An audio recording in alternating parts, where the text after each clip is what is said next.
Ce programme vous est proposé par les amis et partenaires de AMI.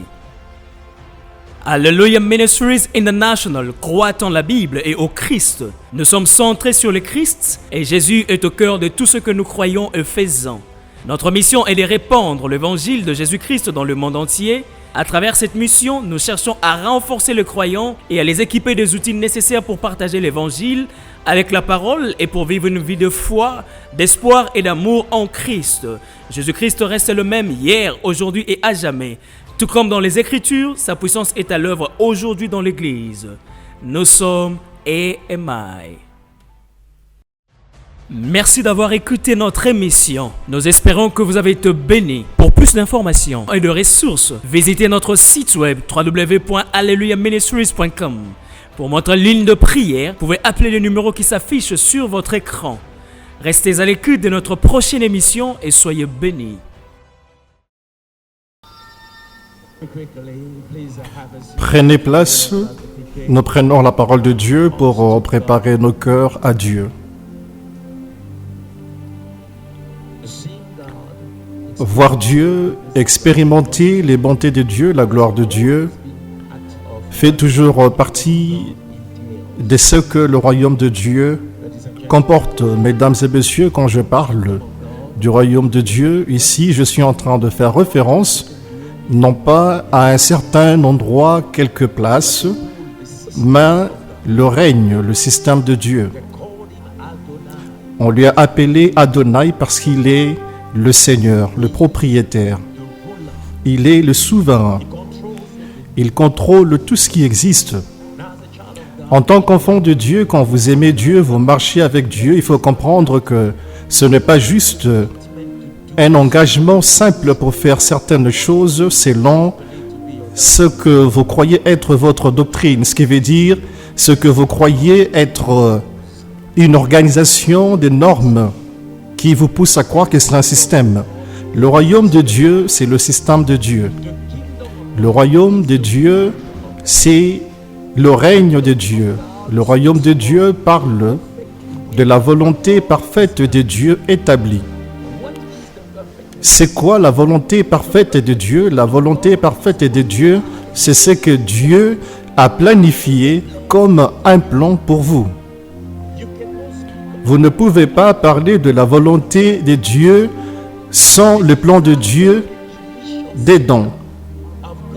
La conception initiale de Dieu pour votre vie, dans toutes circonstances, en tout temps, forme ce qu'il désire pour vous. Il savait que marcher sur la terre, vous auriez besoin de plus que ce que vous êtes ou vous avez à votre disposition. Il savait que la fragilité de votre corps va demander à ce qu'il soit permanent et qu'il soit le guérisseur. Il le savait. Il savait qu'il y aura des jours où quitter le lit sera un problème à cause de la douleur corporelle. Alors, dans son plan, il a pourvu que quand tu rencontres des moments de fragilité, des moments où votre corps a besoin de plus que des médicaments qui vous est donnés, qu'il soit là comme le Seigneur dont vous avez besoin à ce moment-là. Rapha, le guérisseur. Dieu savait que dans la vie, il y aura des changements. À travers des circonstances et situations, vous aurez besoin d'un soutien pour pouvoir pour vous. Non pas que Dieu veut que vous puissiez être paresseux, sans produire. Il veut juste marcher avec vous. Que quand vous combattez et il n'y a point quelque chose qui vous revient de retour, il va se fixer en tant que pourvoyeur. Dieu n'arrêtera jamais d'être Jéhovah Jireh. Parce que son désir pour vous et pour moi, c'est que nous puissions aller et être là où il veut que nous puissions être. Tout a été planifié par Dieu. Dieu connaît tout ce qui existe. Il n'y aura jamais un moment où Dieu sera surpris par ce qui vous arrive. Avant que quoi que ce soit ne vous arrive, Dieu savait que cela arriverait et il avait déjà préparé une sortie. ou une issue. Voilà pourquoi la Bible dit que je ne serai jamais tenté au-delà de mes forces. Et Dieu est fidèle. Avec le challenge, la tentation, il a déjà pourvu une voie de sortie. Dieu a déjà mis ensemble une voie pour que vous puissiez sortir du trouble dans lequel vous êtes. Et c'est là que Dieu va vous dire, ça ce n'est pas votre fin. Vous êtes juste en train de traverser et vous allez y traverser. Votre demain est garanti par celui qui ne peut pas être vaincu. Votre demain est assuré par celui qui connaît tout. Votre demain est donné par celui qui ne peut jamais reprendre sa parole. Tout va bien avec vous. Votre demain est grand. Votre demain sera brillant. Parce que le Seigneur connaît et le Seigneur s'en occupe. Mesdames et messieurs, sous le son de ma voix, vous vous retrouvez à un endroit où les vents sont en train de souffler sur votre navire tellement fort. Ne jetez pas le tablier. Refusez d'abandonner. Refusez de capituler. Refusez d'abandonner. Tournez votre regard vers lui. Il est l'auteur et le consommateur de notre foi. J'ai juste le sentiment que le Seigneur est en train de lever quelqu'un. Il est en train de dire à quelqu'un que ça, ce n'est pas la fin. Pour tout voyage, Dieu a un assistant pour tout le monde. Il y a ce qui est connu comme étant un assistant de destinée. Quelqu'un qui sera avec vous, quelqu'un qui va rester avec vous, quelqu'un qui va marcher avec vous, quelqu'un qui priera pour vous, quelqu'un qui ne va pas vous juger, quelqu'un à qui vous pouvez faire confiance. Au milieu de tous ceux qui sourient avec vous, mais leurs cœurs sont éloignés de vous, Dieu a préparé quelqu'un qui va rester de votre côté, un ami de la destinée. Élie, dans un moment de dépression, a réalisé qu'il était seul. Il était brisé de l'intérieur, sa douleur était vue dans son ministère. Il était comme celui qui était en train d'allaiter, mais il n'avait pas de lait, mais qui s'allaitait de sang. Quand un prédicateur est blessé, sa prédication est blessée. Vous pouvez écouter sa dépression quand il parle de la part de Dieu. Car tout ce qu'il a est affecté. Élie était affecté. Il a dit, je suis resté seul. Jézabel a vaincu. Jézabel a tué tous ceux qui sont comme moi, qui s'élèvent pour Dieu. Dieu a dit, non. J'ai encore 7000 qui n'ont pas fléchi le genou devant Baal. Le Seigneur a épargné quelqu'un. Tout le monde peut être mauvais, mais il y a un qui sera différent. Comprenez maintenant que pour que vous puissiez y arriver, Dieu avait déjà préparé qui va vous tenir la main. Je suis en train de vous dire, pour vous préparer de ce qui est devant vous le lundi. Je vous parle de cette manière parce que le mardi, le Seigneur a prévu quelqu'un qui va vous attendre à la porte. Il y a un ange dont la mission cette semaine, c'est vous, pas quelqu'un d'autre. Dieu a commissionné cet ange pour être là pour vous parce que Dieu sait que le mercredi, tu auras besoin d'une aide de cet ange. Dieu sait avant mercredi, il sait déjà que ce que mercredi garde pour vous. Voilà pourquoi il va préparer le mardi pour ce qui sera bon pour le mercredi. C'est ce qu'on appelle le royaume de Dieu, le système de Dieu. Dans le système de Dieu, vous gagnez. Dans le plan de Dieu, dans le plan conçu de Dieu, le vainqueur n'est qu'un, c'est vous. Voilà pourquoi ceux qui l'ont compris, comme David a dit, quand je marche dans la vallée de l'ombre de la mort, je ne crains aucun mal car tu es avec moi. Je suis en train de traverser cela sans crainte. Le Seigneur s'en occupe, le Seigneur le sait. Est-ce que je peux vous parler? Le Seigneur le sait, le Seigneur s'en occupe. Dans le plan de Dieu, Dieu sait même que vous allez commettre des erreurs. Dieu sait même que vous allez manquer le point. Et alors que vous faites des erreurs et vous manquez le point, lui, il avait préparé votre issue. Car pour chaque échec Il y a un revenu que Dieu a déjà préparé. La prophétie de la rédemption n'était pas venue sans un plan. Dieu savait que avant que tu sois né, tu auras besoin d'un sauveur. Et le sauveur ne pouvait pas venir seulement pour une génération. Le sauveur qui est venu pour eux doit demeurer pour vous.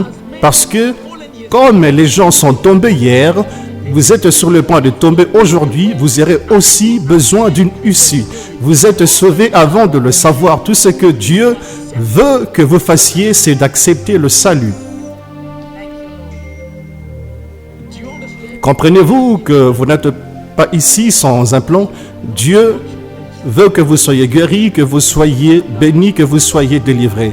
C'est le plan de Dieu pour que vous soyez toujours la tête. Est-ce que c'est le plan de Dieu que vous soyez le premier? Oui. C'est le plan de Dieu que vous puissiez briller dans la communauté? Oui. C'est le plan de Dieu que vous soyez le dernier? Non. C'est le plan de Dieu que vous soyez non connu? Non.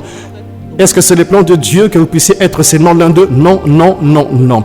Car pour Abraham, Dieu a dit, je rendrai ton nom grand. Que quelqu'un se prépare. Le Dieu de la religion est de notre côté. Et nous sommes dans sa relation. Nous sommes nés pour régner. Vous êtes nés pour faire des exploits. Vous êtes nés pour bouger les choses. Est-ce que c'est dur de croire que Dieu peut faire abondamment au-delà de ce que nous demandons et espérons? Non. C'est la volonté de Dieu. Dieu vous a conçu pour être élevé. Dieu veut que vous soyez très élevés. Ceci selon la parole de Dieu. Très élevé. Très, très élevé. J'étais en train de débattre avec l'un de mes conférenciers et j'ai dit, ça, ce n'est pas ma marque. Que Dieu m'en préserve. J'ai 87%. Dieu m'en préserve. Non. Ça, ce n'est pas moi. J'ai dit, je suis en train de trahir une génération.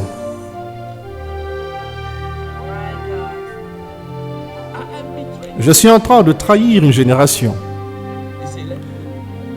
Il a dit, laisse-moi te dire, tu as bien fait. J'ai dit, non, ça c'est ce que toi tu dis. Je ne peux pas faire bien. Ça, ce n'est pas moi. Je ne fais pas bien. Je fais plus que. Je fais plus grand. Non. C'est un état d'esprit. Tu ne peux pas juste être bon. Non, tu ne t'habilles pas seulement. Tu t'habilles pour tuer. Je ne sais pas qui meurt, mais tu t'habilles pour tuer. Que quelqu'un frappe sa poitrine pour dire « Je suis une affirmation ». Dites « Je suis une affirmation ».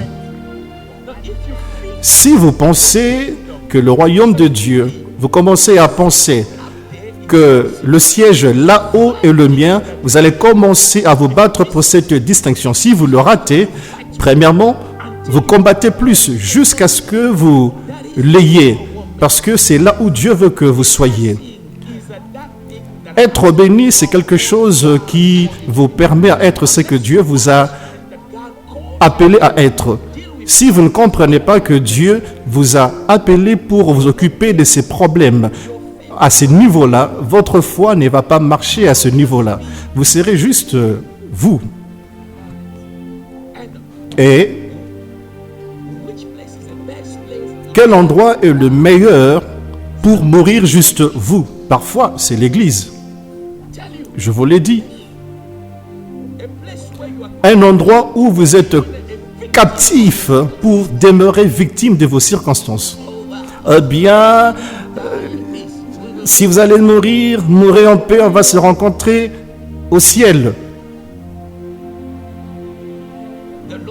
Le Seigneur sait que si tu ne l'as pas ici, tu l'auras là-bas. Non, non, non, non, non, non. Sur la terre. Je dois être le premier. Je dois être le premier, ça doit être moi. Et je travaille pour être le premier. Eh bien, on me pose la question, où est ta voiture? J'ai dit, c'est là, dans le parking. C'est laquelle? J'ai dit, celle qui est la meilleure. Regardez bien. Dans tout le monde où vous passez avec Partout où vous entrez, vous êtes élevé. Je suis enfant de Dieu. Je suis une fille de Dieu. Je ne tomberai pas comme un simple homme. Dieu est avec moi. Le diable ne peut pas me tuer. Ça s'appelle beaucoup de prédications. Beaucoup de prédications parce que, voyez-vous, comme je le dis, nous voulons Molo, nous pensons que Molo c'est Dieu. Dites-moi, c'est quoi Molo en Dieu? Le ciel, c'est pavé d'or. Vous êtes habillé de fin lin en blanc.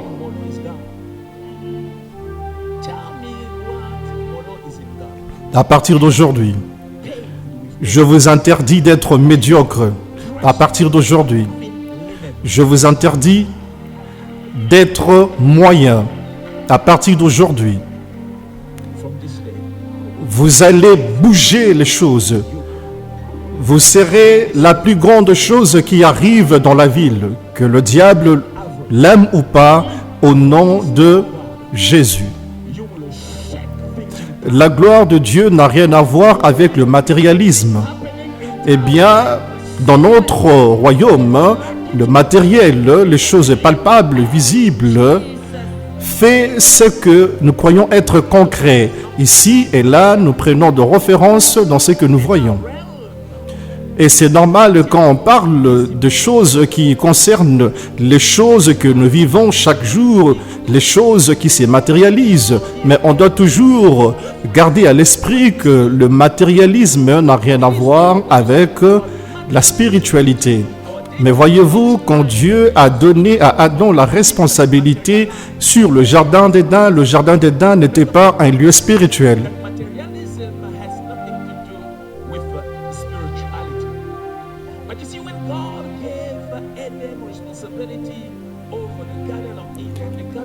C'était un lieu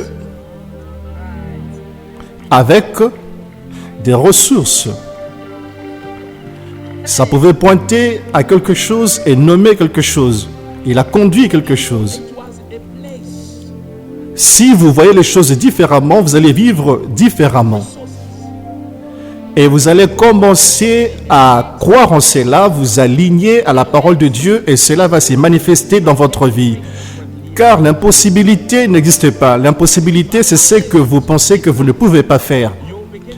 Et ce sont des choses hier qu'on a appelées impossibles. Après un peu d'effort, on a compris qu'on pouvait le faire. On sort de la liste de ce qu'on appelle impossibilité. Ainsi, l'impossibilité est relative. Cela dépend de ce que vous appelez impossible, ce que vous appelez de trop et de comment vous vivez. Si vous pensez que ce que j'ai dit, c'est tellement beaucoup, restez là. Je vais aller là où Dieu veut que je sois. Il n'y a absolument aucun moyen sur terre où le Seigneur veut que vous puissiez vivre une vie fauchée pour lui. Ce qui veut dire que votre fauchage crée Dieu. Non, Dieu permet le fauchage dans votre vie parce que le combat a un sens. Sauf si vous combattez, vous allez en sortir victorieux. Les combats ont un sens. Ce qui n'a pas de sens, c'est la défaite. Ainsi, quand vous voyez le Seigneur permettre à quelqu'un de traverser certaines choses, c'est parce qu'il est en train de lui permettre de passer à un moment de processus. Dieu est en train de faire un processus, il le permet. Mais Dieu n'est pas en train de dire que c'est ce que Dieu veut pour vous. Dieu ne trouve pas la joie ou la gloire dans votre maladie. Mais dans votre guérison, il y a un témoignage. Dans votre guérison, il y a la louange. Eh bien, je suis fauché. Je suis né fauché pour Dieu. Arrêtez de dire ça. Parce que ça, ce n'est pas la volonté de Dieu. Et non pas seulement parce que ce n'est pas la volonté de Dieu, ceci embrouille votre système. Ça vous coince de l'intérieur, vous commencez à penser comme ça. Et c'est ce qui commence à se manifester. Vous savez pourquoi est-ce que la foi est importante, mon fils? C'est parce que tout ce dont vous mettez la foi développe votre état d'esprit. Si vous mettez votre foi dans le succès arrive. Ceux qui pensent que les sorciers sont plus forts que eux, ils doivent beaucoup prier parce que les sorciers sont sur le point de leur combattre. Mais quelqu'un qui croit que peu importe ce que le diable fait, je suis couvert du sang de Jésus-Christ. J'ai un Père qui est trop dur envers le diable. Une telle personne sera cool.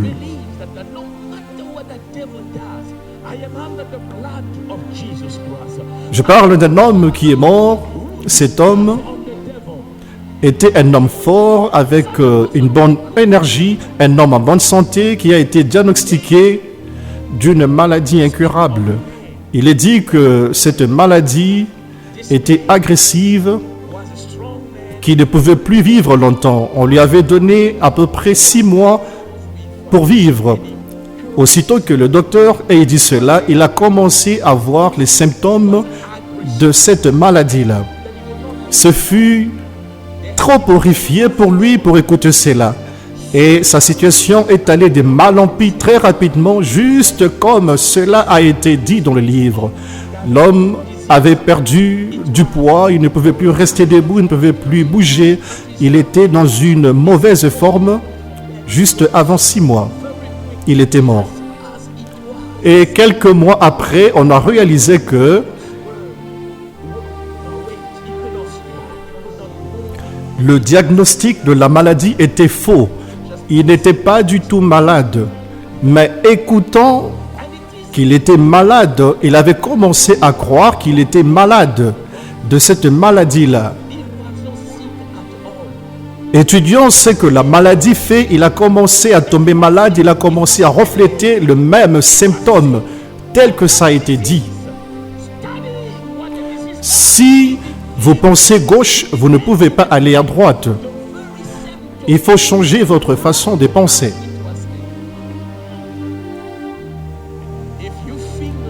Vous êtes créé à l'image de Dieu. Frappez votre poitrine et dites « Je suis fait à l'image de Dieu ». Dites-le fort.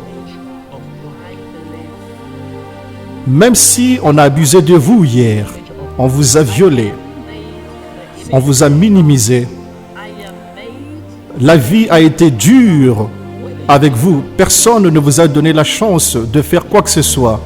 Il faut toujours savoir que vous êtes créés à l'image de Dieu. Ce que Satan veut, c'est de vous briser de l'intérieur. Parce qu'il sait que s'il commence à vous briser de l'intérieur, il va faire que vous puissiez abandonner.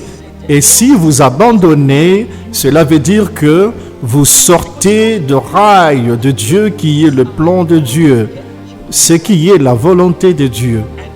Certaines personnes sont timides pour manifester ce que Dieu leur a donné parce que la société a placé un revolver sur leur tête.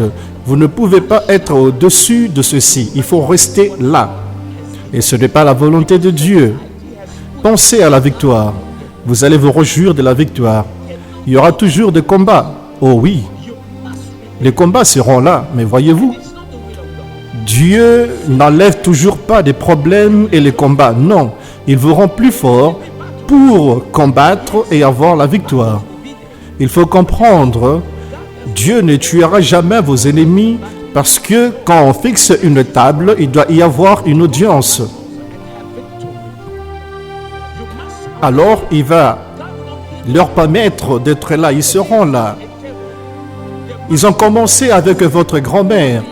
Et ils doivent comprendre que de votre grand-mère, vous êtes sortis. Est-ce que vous m'écoutez? Certaines personnes sont nées et comprennent pourquoi elles sont ici. Elles vivent pour prendre le pouvoir. Que quelqu'un dise, faites ceci. Quand on prend le pouvoir, on ne le fait pas comme si on mendiait. Faites ceci. Vous prenez ce qui est à vous. Vous prenez ce miracle-là par le feu, par la force. Vous serez mariés qu'on le veuille ou pas. Ils auront une carte d'invitation pour ce jour-là. Les sorciers verront que ce jour-là continue à arriver. Certaines personnes rentreront à leur hôtel maléfique pour dire « Remettez-moi mon poulet parce que je sacrifiais pour rien. Remettez-moi mon poulet, remettez-moi mon poulet. » Cette personne continue à avancer « Remettez-moi mon poulet. Il a été promu. Remettez-moi mon poulet. »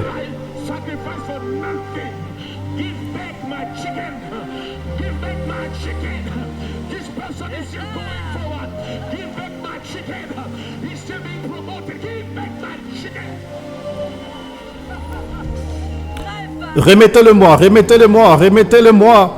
Tout ce que mon fils a cité, remettez-le-moi, remettez-le-moi.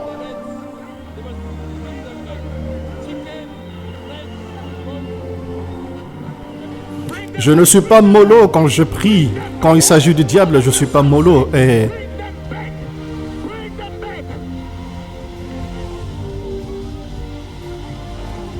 je ne négocie pas. Comment? Diable, quand tu me vois courir, cours. Diable, cours. Mon miracle, ma bénédiction, mon niveau prochain, je suis dans la volonté de Dieu. Je suis conçu pour quelque chose de grand. Je ne peux pas être arrêté. J'irai et je réussirai. Le diable est un menteur. Dieu est de mon côté. Cette année ne sera pas une année de chèque. Cette année ne sera pas juste une année. Ça, c'est mon année de MFB. C'est mon année de percées multiples. Vous allez me voir gagner partout. Vous me verrez, aïe, aïe, aïe, aïe, aïe. Vous me verrez. Je suis un vainqueur. Je gagne, ils perdent.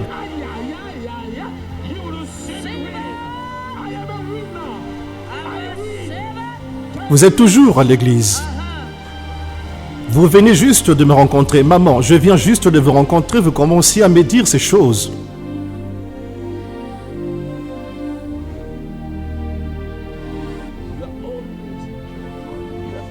Je vous ai juste rencontré. Maintenant, vous voulez compétir avec mon autel. Vous voulez compétir avec mon Dieu. Je n'ai pas le temps pour vous. Pourquoi? Parce que vous êtes qui? Écoutez-moi. Si votre œil droit vous conduit au péché, arrachez-le. Aussi douloureux que ça peut être, il y a beaucoup à gagner. Votre destinée demande que vous puissiez rester connecté. Je suis un Josué. Ne me séparez pas de mon Moïse. Je suis Élisée. Je ne peux pas laisser Élie partir. Your destiny demanded that you may remain connected. I am a Joshua. Don't separate me from my Moses. I am an Elisha. I cannot let my Elijah go. Merci d'avoir écouté notre émission. Nous espérons que vous avez été bénis. Pour plus d'informations et de ressources, visitez notre site web www.alleluyaministries.com. Pour notre ligne de prière, vous pouvez appeler le numéro qui s'affiche sur votre écran. Restez à l'écoute de notre prochaine émission et soyez bénis.